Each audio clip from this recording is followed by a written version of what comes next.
Can you really live better on less?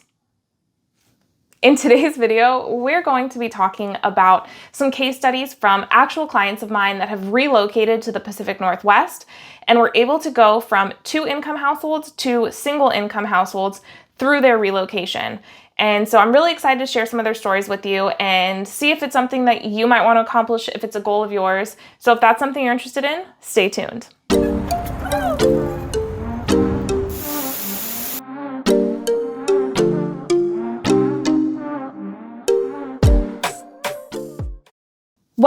Welcome back to Living in the Pacific Northwest with Hal Byrd. I'm Hal Byrd. I am a licensed realtor and relocation specialist who helps people relocate from all over the country. And the reason that I do this work and that I'm here on YouTube talking to you is because almost 5 years ago, my husband and I relocated to Washington State, not knowing anyone. We had no friends, we had no family. We didn't even really know that much about the area that we were relocating to, but we wanted somewhere that was green and had 4 seasons. My husband's originally from the East Coast and he really missed having 4 seasons. We wanted somewhere that would allow us to thrive, to be closer to nature, and to have better tax advantages. These were all things that we were thinking about when we were relocating, and I created this channel to be a resource to people like you who are thinking about relocating to the greater Vancouver and Portland metro area, so that I could help you on your journey and hopefully be the resource that we didn't have when we were considering moving. So if you're looking to move to or move within anywhere in Southwest Washington, the Portland metro area, make sure to shoot me a text at 360-818-4438. My Zoom calendar is also open to you and the link is down below. So let's jump into the topic of today's video. I wanted to cover this because I had noticed a theme with some of my clients who were looking for better, improved quality of life, who wanted to put some of their lifestyle priorities ahead of just making more money. And what I mean by that is I've seen clients who really in all age groups were looking to go from a dual income household to a single income household. And so I want to give you some examples of what that looked like for these clients and see if it might be a good fit for you or just something to chew on when you're thinking about relocating. So in order to accomplish this, one of the easiest ways to do it is to move from a certain cost of living area to a lower cost of living area. So if you're in a high cost of living area like Los Angeles, San Francisco, Seattle, Chicago, Boston, New York, all of those big metro areas that we know are so expensive. Or maybe you're in a medium cost of living area and you want to go to a low cost of living area. Now, the Vancouver area in Washington, in Southwest Washington, Clark County, is what I would consider to be a medium cost of living area, slightly above the national average, but not exorbitant. When you do that, looking at like my personal experience growing up as a child, both of my parents had to work living in Southern California. It wasn't an option for one of them to stay home financially because of how high the costs of living are in California. So a lot of my clients who are relocating from out of state are looking for a place that having only one income in the house is an option, and the flexibility to do that by moving to an area that has a slightly lower cost of living really makes a big difference. I also see in my clients that there's a big cultural shift post 2020 when it comes to our culture in society and our values in terms of what people think is important, which could be maybe commuting less or having more time with family or getting outdoors more or homeschooling their children.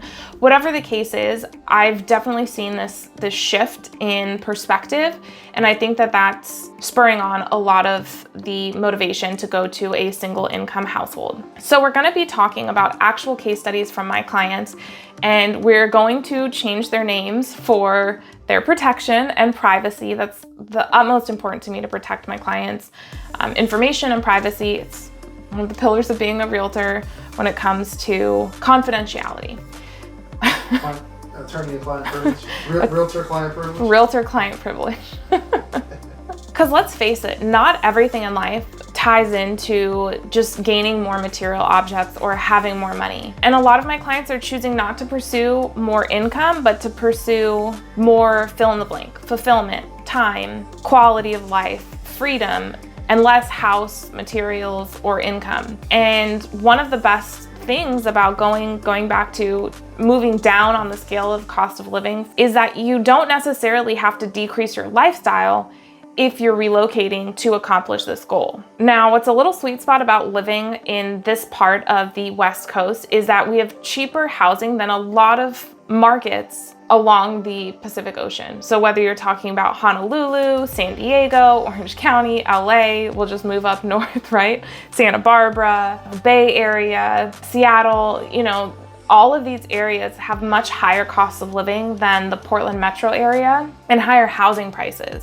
So one way that people are accomplishing this is by buying a cheaper house. Some of my clients will sell their home out of state for a certain price, and they'll pull the equity out and move to another state in order to buy a similar house but not have a mortgage payment. And I saw a quote from the Deputy Chief Economist at Redfin, Taylor Marr, and she said that moving tends to make people happier because it means they're getting more bang for their buck, frequently in the form of additional space, better weather and schools, or a shorter commute to their workplace. So we're, really thinking about that increase of quality of life. None of us know how long we're going to be around, and the days that we are here, I think that the most important thing that you can do is improve your quality of life. And probably if you're happier and you enjoy your quality of life more, you probably increase your longevity at the same time. There's no studies behind that, but just a hunch. In the beginning of the video, I mentioned that lifestyle priorities are one of the things that are driving some of my clients to go from a 2-income to 1-income household. And so the first client that I want to highlight, we'll call them Colby and Brenda. Colby and Brenda have 2 daughters, and they were looking to purchase a property that would be almost like an estate for their family, a generational home. And so I was able to find them a really cool setup on 1 acre that had 2 parcels, which just means that in the future they can build another home on their property. And, whether their children want to live closer or make it a vacation home for their family, they were really excited about that prospect. Now, their 2 young daughters are in late elementary school, early middle school, and one of them has special needs. And where they previously lived, their daughter got really good care and attention in school. But when 2020 happened and nobody was going to school, the services really dropped off, and they saw a regression in their daughter's progress with her special needs. And so they wanted to be able to move somewhere where just the husband could work. He's an architect and he works remotely. They're both retired military. And because they saw this drop off in the level of services their daughter was receiving for her special needs when school wasn't in person, they ended up being really proactive on the homeschool side of things. And so moving up here and having only 1 income allowed Brenda to stay home so that she could really monitor her daughter's progress, because it was almost like her daughter was doing really well. COVID hit, the services dropped off, her daughter regressed, and then both of the parents worked very hard to get their daughter to an even better place.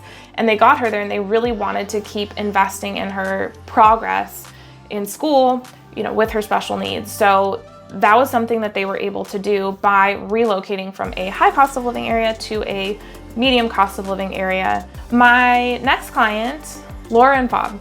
So Bob works for Microsoft, and he and Laura have 2 very young children, and they were looking to get their kids into better schools, but also have more backyard space. They relocated from somewhere that was a very high cost of living area.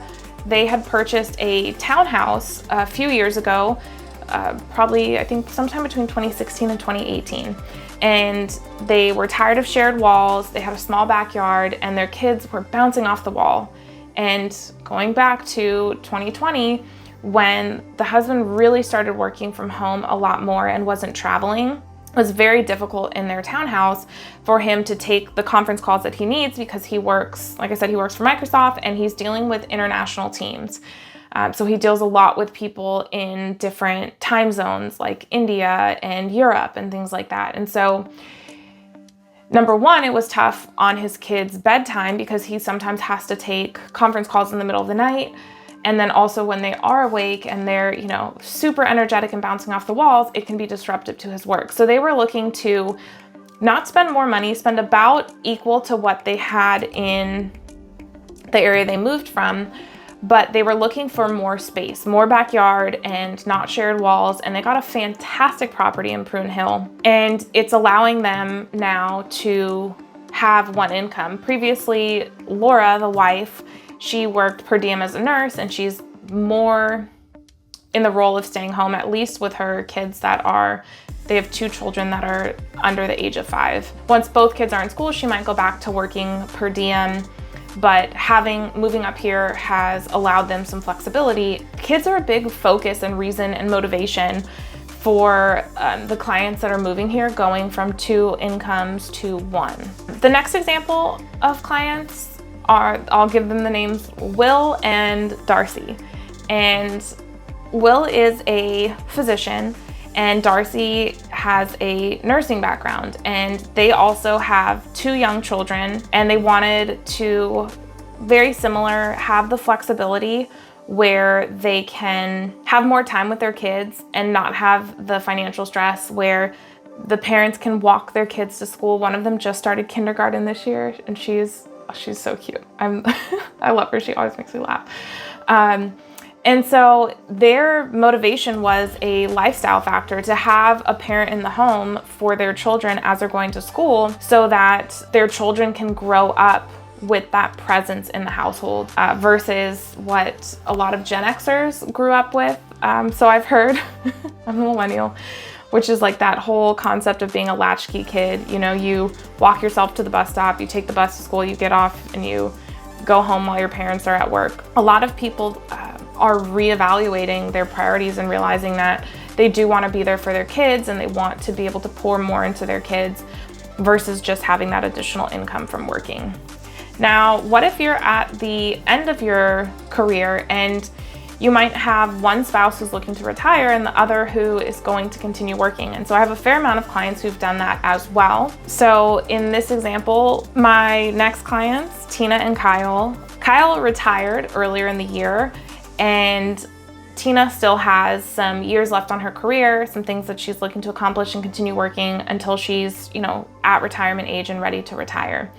And so what they were able to do, instead of staying in their home state and waiting for both of them to retire, Tina actually located a job in town, and we found them a house that was about 1.5 miles from her home. So she could bike or walk to work or drive, when it's raining, although it's sunny today. It's cold, but it's sunny.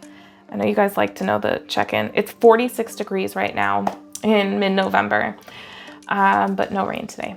So Tina is going to be able to have a very short commute. She's also going to be able to pay no income tax because she's living and working in Washington State, compared to the home state they came from, where even if her spouse, Kyle, was retired, they would have higher cost of living expenses and her income would be taxed at the same time.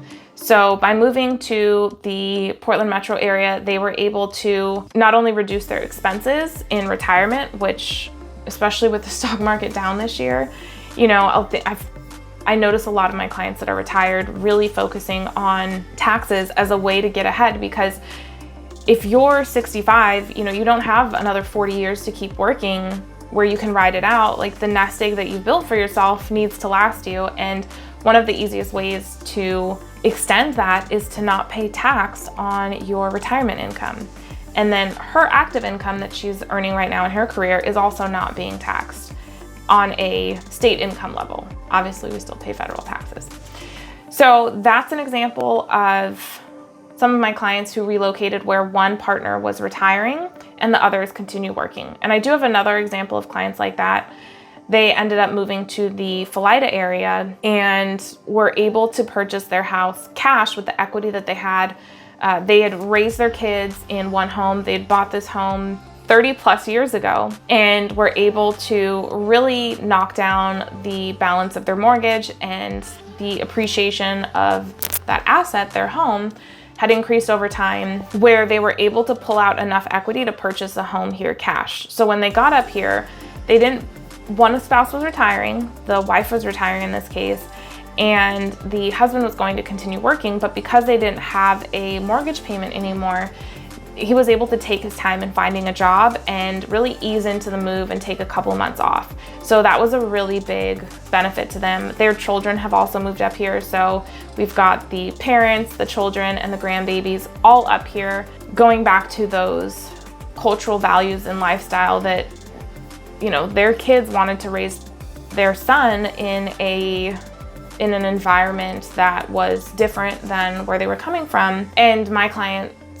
will be able to retire here in a more financially strong position. And all of those examples encapsulate the intangibles that we talk about a lot on this channel. So while not everyone can take advantage of going from a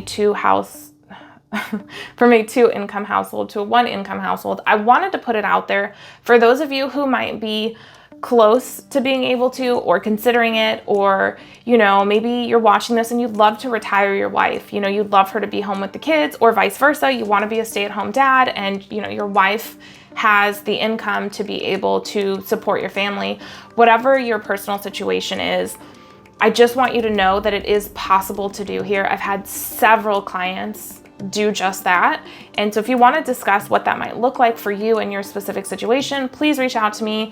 Here's my number, 360-818-4438, and you can always book a Zoom with me. My Zoom calendar is down in the description below. So as we wrap up, I want you to ask yourself, what does living better on less mean for you? Where do you get more out of living on less? Do you get more time with your family because you have less of a commute? Do you get more time in nature because instead of, like some of my neighbors previously were spending an hour and a half each way to commute, if you got those 3 hours a day back, could you possibly take an evening walk or a bike ride with your family? Does it mean less stress? Yes, you have less money coming into your household, but if things are taken care of, if the house is better taken care of, if your kids are better taken care of, if your finances are better taken care of, does that actually mean more to you than the income? How does that equal more in your life if you have less income? It's definitely a trade-off. You know, there's always opportunity costs when it comes to making decisions like these. And I know that you don't take those lightly, and I don't take those lightly. I know that when my clients come to me and people who are considering relocating and they're looking for guidance and advice and perspective from me, I take that very seriously.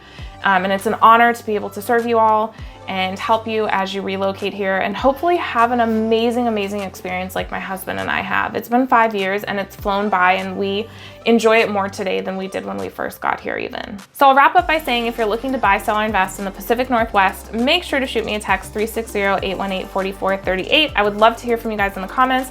Make sure to subscribe and like this video. It really helps motivate me to continue making great content for you. I will catch you next time. Ciao.